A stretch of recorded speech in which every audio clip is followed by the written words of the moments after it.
The phone buzzed against my thigh at 2:17 a.m. and the screen lit up with a single line from Sarah. Still up? Thinking about tomorrow. Tomorrow was the day she flew to Denver for a girls' weekend with 2 college friends and, she'd mentioned offhand, her ex, Connor. My stomach folded in on itself like wet paper.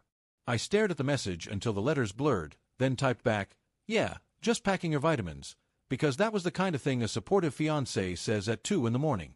She sent a heart emoji and went dark. I lay there in the blue glow, listening to the hum of the refrigerator downstairs, wondering why the word tomorrow tasted metallic on my tongue. We'd been together 4 years, engaged for 6 months, and I'd never once checked her phone.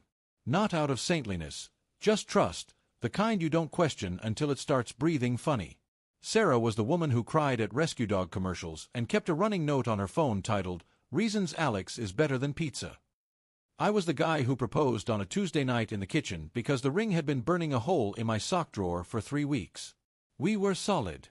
We were the couple friends pointed to and said, "See? That's how it's done." So why did the idea of her boarding a plane with Connor feel like watching someone load a gun I'd handed them? The next morning she kissed me goodbye in the driveway, coffee breath and coconut shampoo, promising to FaceTime from the hotel.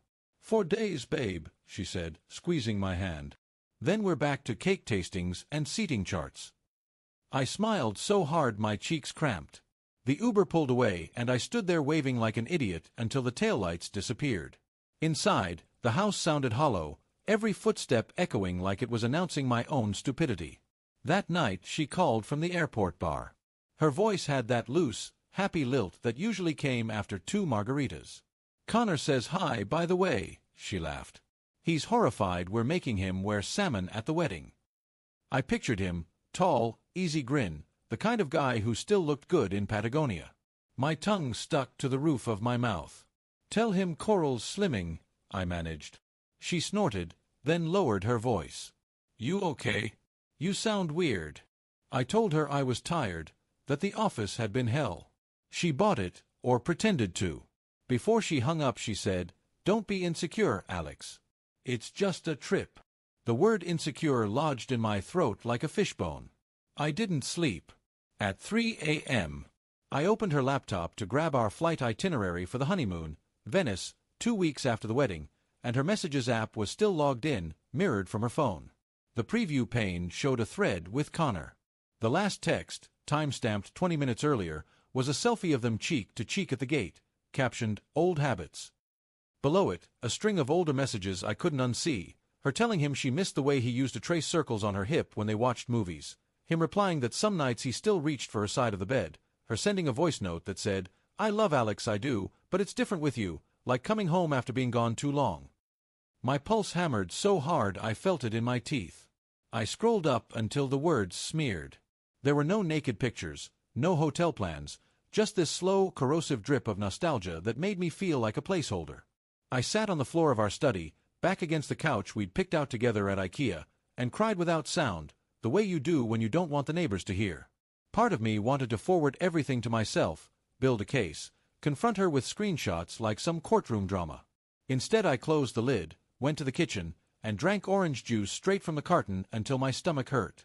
Then I opened my laptop again and canceled the venue, the band, the florist. Every confirmation email felt like signing divorce papers we hadn't even spoken yet. She landed in Denver at noon. I was on a flight 2 hours later, one-way, aisle seat, clutching a boarding pass I'd bought with the emergency credit card. The whole way I rehearsed speeches, some furious, some pleading, one that simply asked why she hadn't just left if Connor was the sun she orbited. Turbulence rattled the plane and I gripped the armrest, imagining her face when she saw me at baggage claim. I spotted her before she saw me. She stood by Carousel 3 in jeans and the sweater I'd given her last Christmas, laughing at something Connor said.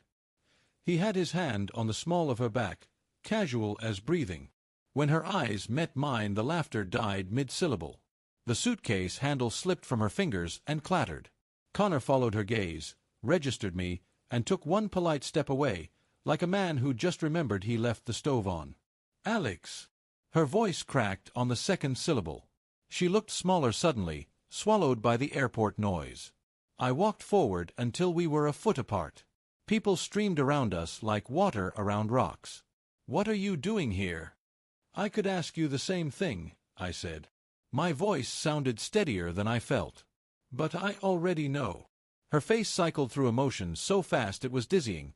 Confusion, recognition, guilt, panic. It's not, she started, then stopped, because what wasn't it?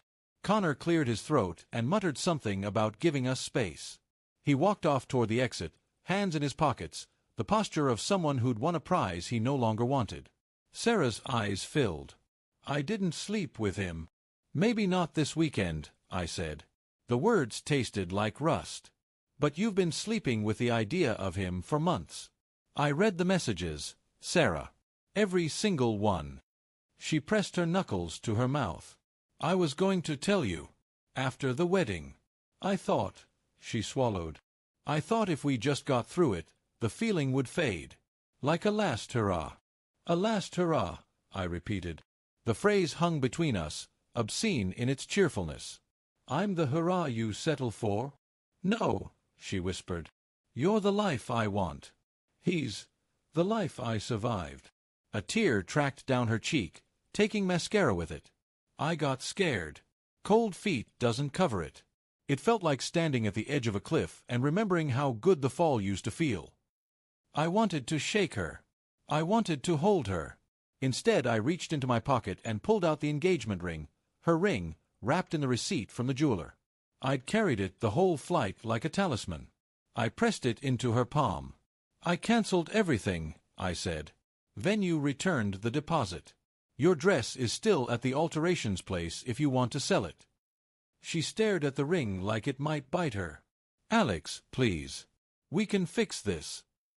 I don't think we can. My voice finally broke. Because every time you say you love me now, I'll hear the part where you said it's different with him. And I deserve mornings where I don't wake up measuring myself against a ghost. Around us, families reunited, businessmen scrolled phones, a toddler wailed over a lost balloon. Our little apocalypse played out in fluorescent light and the smell of pretzels. Sarah closed her fist around the ring. I'm so sorry, she said, and the sorrow sounded real, but sorrow wasn't enough anymore. I turned to leave. She called my name once, soft, like a question she already knew the answer to. At the automatic doors I paused, the Colorado cold rushing in, and looked back. She hadn't moved, a lone figure beside a motionless carousel, suitcase forgotten. I thought of the note on her phone, reasons Alex is better than pizza, and wondered if she'd delete it tonight or read it like a suicide note. Outside, the sky was the color of dishwater. I hailed a cab to a hotel I'd booked under a fake name, the kind of place that didn't ask questions. In the room I sat on the bed fully clothed and stared at the ring indentation on my finger, a pale circle that would tan over eventually. My phone buzzed, texts from her, from my mom, from the best man asking about the rehearsal dinner. I turned it off. Hours later, hunger finally dragged me downstairs. In the lobby vending area, I ran into Connor. He stood by the ice machine in running clothes, filling a bucket. Our eyes met and he flinched like I'd swung at him. I'm not going to hit you, I said. I wouldn't blame you if you did. He set the bucket down. For what it's worth, I told her not to marry you if she wasn't sure. That's big of you. He shrugged, miserable. I loved her once. Maybe still do. But I'm not the answer either. She knows that. He picked up the ice again. You're a better man than me, Alex. I hope you find someone who never makes you fly across the country to prove it. He walked away. I bought a stale honey bun and ate it in the stairwell, crumbs on my shirt like dandruff. Later, I stood under the shower until the hot water gave out, trying to wash off the smell of airplane and heartbreak. It clung anyway. The next morning, I changed my flight home. On the plane, I sat next to an old woman reading a paperback with a cracked spine. Halfway through the flight, she patted my hand. Whoever she is, she said, she's not the last chapter. I almost laughed. Strangers always think they know. Back in our apartment, I packed her things into the boxes we'd saved for moving after the honeymoon. I left her sweater on the bed, the one from Christmas, because it still smelled like her and I wasn't ready to erase that yet. The ring I mailed to her parents with a note that said, "She'll need this more than I will." Weeks slid by. Friends stopped asking questions after the first stunned, "I'm sorry." I ran every morning until my lungs burned, cooked meals for one, learned the quiet wasn't empty, it was honest. One night I opened the note app on my phone and started a new list, reasons to get up tomorrow. Number 1 was coffee. Number 2 was the way the light hits the kitchen table at 7:03 a.m. By the time I hit 20, I realized the list wasn't about her absence, it was about my presence. Sarah texted once, 3 months later, "I'm in therapy. I understand now what I broke. I don't expect forgiveness, just wanted you to know I'm trying to be someone who deserves it someday." I stared at the message a long time, then typed back, "Be kind to the next guy. He'll need it." I blocked her number after that, not out of spite, but because some doors have to stay closed for the air to circulate. I kept the apartment, painted the bedroom a color she hated, soft green, like new leaves.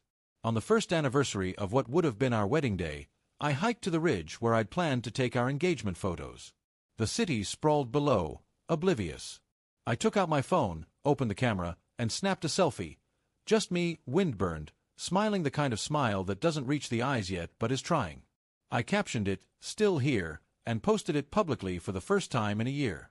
The likes trickled in, mostly from people who didn't know the story. One comment, from my sister, said simply, "Proud of you." Standing there with cold air slicing through my jacket, I understood something I couldn't have in the airport baggage claim. Love isn't a debt you pay off with suffering. It's a gift you give because you can, not because you must. Sarah taught me where my edges were by cutting me open. The scar is mine now, and it doesn't itch as much anymore. Trust is a house you build board by board, but the blueprint has to come from inside you first.